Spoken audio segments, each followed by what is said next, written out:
Hello, my name is Stephanie and I just returned back from the Sivananda Ashram in the Bahamas, and it was such a life-changing experience that I want to share. When I was preparing to go on this trip, I was looking for a video like this. So if you're someone about to go here or has considered going here, I'm going to give you my experience, my insights, what I wish I brought, what I'm glad I did bring, and everything in between. So if you want to learn more, just keep watching. So the Sivananda Ashram was founded by Swami Sivananda and his disciple Vishnu. And they created this incredible space and have hundreds all over the world that I look forward to also visiting throughout my life. And they emphasize the importance of proper diet, proper movement, proper meditation, breath work, and just a life and how you see life and how you see the world in a positive way. And that was just exuded throughout this entire facility.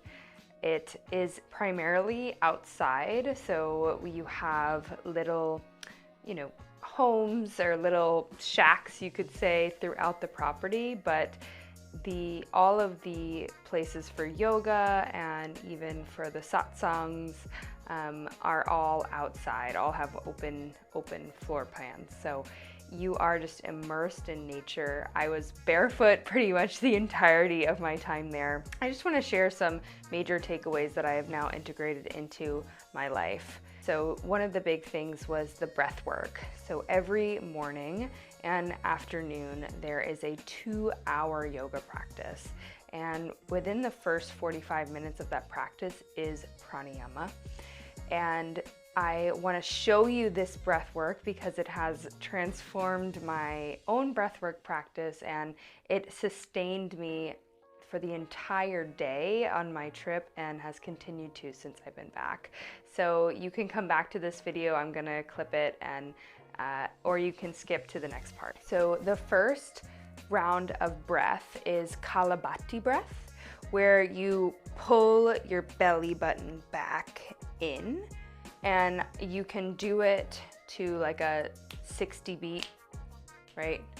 So they used the mantra so hum, so hum, so hum, so hum.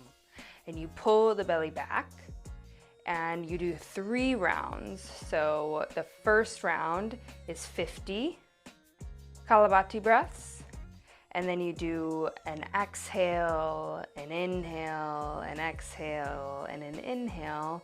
And then on the next exhale, you do a gentle inhale and you hold for 30 seconds. So you hold on the inhale, which I wasn't used to, but I really enjoyed it. And then when you exhale and release that all out, it feels amazing. And then you do another round of Kalabati. You do 60 breaths. And then you hold again for 50 seconds, right? That same inhale, exhale, hold for 50 seconds. Then you do a total of 70 breaths. So 70 of those Kalabati breaths, and you hold for 1 full minute on that inhale. And geez, just being on the ocean and soaking everything in, having my eyes closed, feeling the sun, it is just so incredible. Once that is over, we move on to Nadi Shodana breath, which many people have done. It's the nostril breathing, alternative nostril breathing. But this Nadi Shodana is something that I've never done before because we hold. So I will show you how to do that now. Always starting with the left side, you're plugging the right and you're exhaling out for 7. And then you bring the breath back in for 4, and you hold for 16 breaths. And then you exhale out the opposite side for 7, breathe in for 4, and hold for 16. Exhale out for 7, in for 4, and hold for 16, and you go back and forth. That is really the kicker here. And I have done Nadi Shodana, like I said, many times, but when I do it on my own, I typically stop because the constant breathing out, breathing in, going to side gets a little too much for me. And so having the pauses has just made it so much more accessible personally. And now I've done it every day on my own. I do it for probably about 5 to 10 minutes, but you just kind of get lost in it. And then you're sedated, right? It's just like this incredible feeling afterwards. So I cannot recommend that breath work enough and integrating that into your routine. A big part of the daily experience here are the morning and evening satsangs. And if you don't know what a satsang is, it's a gathering where people come together to sing, to meditate, to drop into spirit, read scripture, and listen to spiritual teachings. And they had them twice a day. And the first one started at 6 a.m. They would ring a bell and at 5 and 5:45 to let people know. And you would get up there at 6, and meditating with people is so transformational. Personally, this past year, I have had some challenges with my meditation practice. January, I was in a state of fight or flight, so I kind of lost it, and I've been really struggling to get it back. And being here has just grounded me so deeply. A very big part of that is meditating with others and all being there for the collective reason of sitting in silence and being with ourselves together. And just the energy of the space is so palpable. What I love is that we then go into kirtan, which at first was really intense for me because I'm just like, wow, we just meditated and sat here, and now we're just gonna make noise and play the bongos and the harmonium at 6:30 in the morning and just go. But as I started to show up every single day, looked forward to it, and I now play the songs throughout the day on my Spotify, and I have a little shaker in my car and I just listen to them because it is so nourishing to be in that space and to sing with others. And the talks were really, really special. I had a really profound experience at one of the satsangs in the evening because not only did I go during Passover, I went during Easter week, and I went during Kids Week. So if you are someone that would maybe get overwhelmed by all different things going on, just be mindful of checking the website and seeing what is happening during the week that you're there, because you just never know. And there was a Passover event, the entire 4.5 hour dinner that we were unaware of on our first night, and that we weren't able to eat until 9:30 at night, which we were expecting dinner at 6.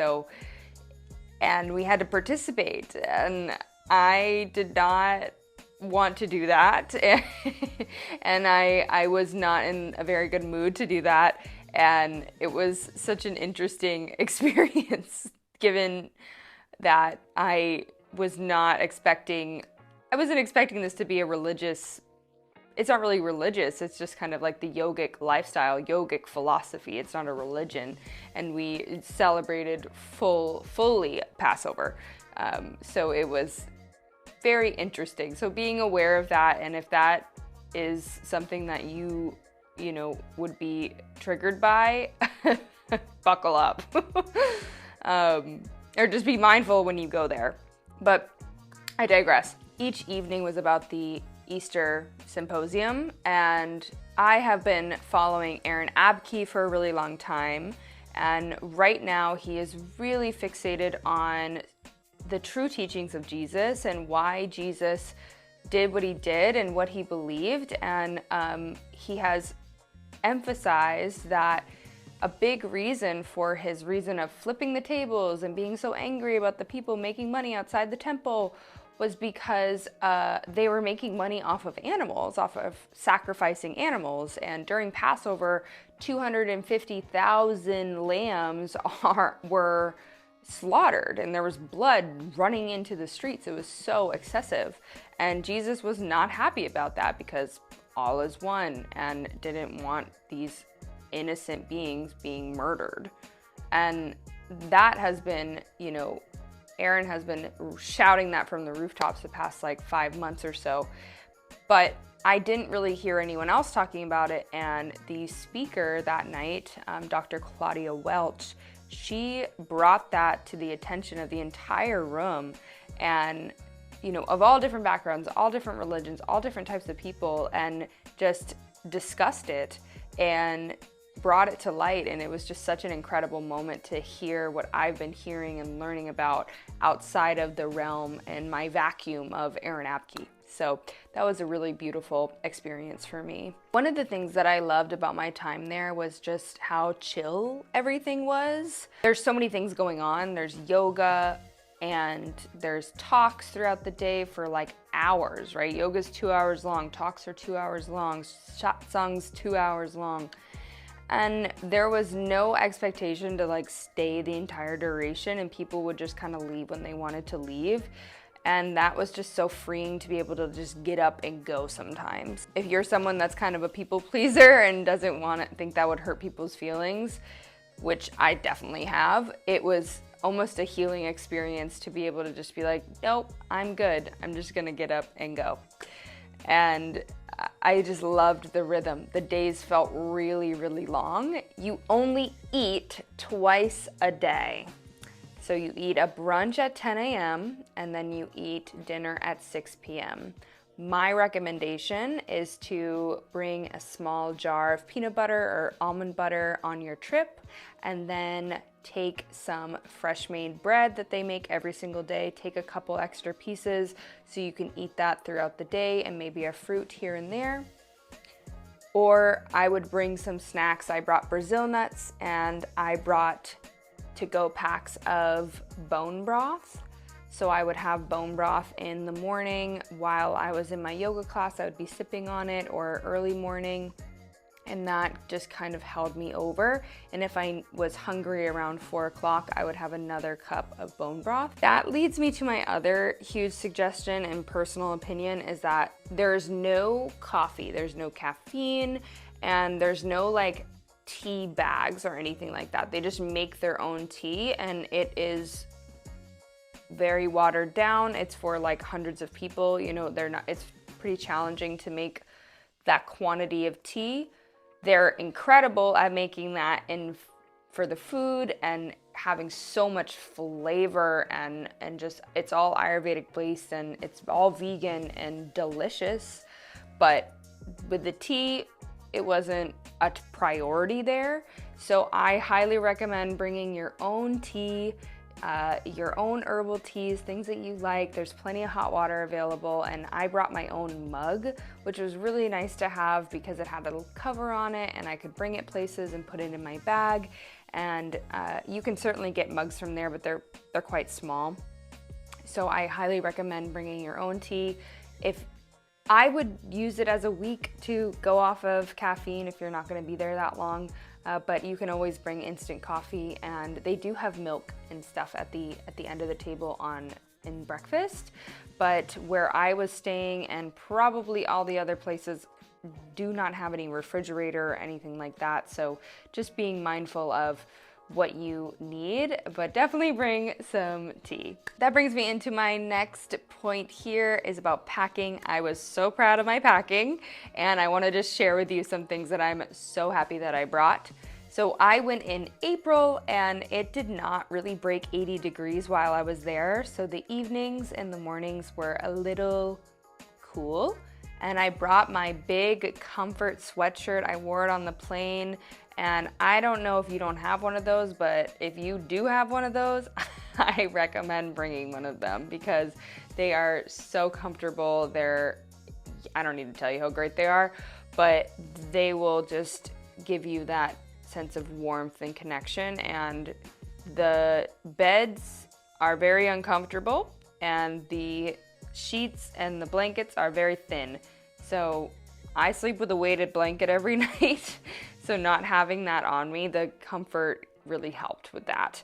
And I would also bring a robe. So I had a really like thin silk robe, because if you are someone that's going to be in the communal areas where you have communal showers and bathrooms and things like that, it's really nice to just have that to put on after your shower, so you're not walking around the campus in a towel. I recommend bringing cotton pants, so you have something that covers your legs and your knees without having to be really hot and wearing leggings. And I would bring a scarf so you can cover your shoulders and be respectful and just like kind of add a little flair to your outfits. And the gift shop is incredible. There's so many beautiful clothes and they come on a regular basis, so I highly recommend having some money set aside to buy a new pair of pants or shirts or books or trinkets or whatever.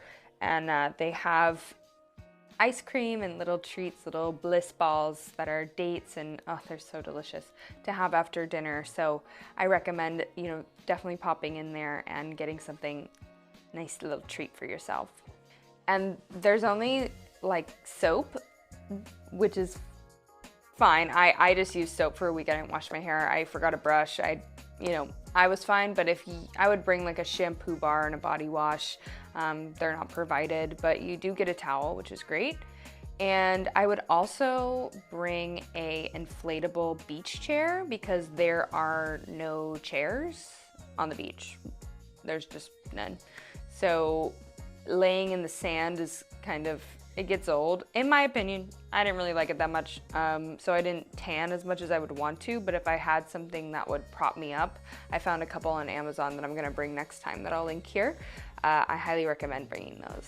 And an eye mask, if you are someone that is sensitive to light, I would not forget your eye mask because even if you got like a little shack room like I did, the air conditioner was super bright and the room is so small. So I just wrapped one of these around my face, but an eye mask too would be nice. In conclusion, I cannot recommend this space enough. It is also just so affordable to go here. The flight was almost more expensive than it was to stay there, and I probably could have gotten cheaper flight. It was very easy getting to and from the ashram. You do take a boat, but it's a 5-minute drive and the taxis all know about it, and you just coordinate, so making sure to have the WhatsApp information and just pay attention to the emails that you get when you book it. But I just had such an incredible experience, and I have not been shifted so much from a yoga retreat like this, and I've been on several of them, and it just reminds me of the simplicity that is available in our everyday life and how important a consistent meditation practice and satsang, being with people that desire the peace that resides in our hearts, and cultivating that together, and attending kirtans, attending another Sivananda. I plan on going to the location in New York very soon. So this has been so transformational, and I want to make this video so other people know about it and allow this experience to be a part of theirs as well. So if you have any questions, if you've been yourself, if you think I missed something, please comment below, give this a thumbs up, and subscribe for more. Thank you so much.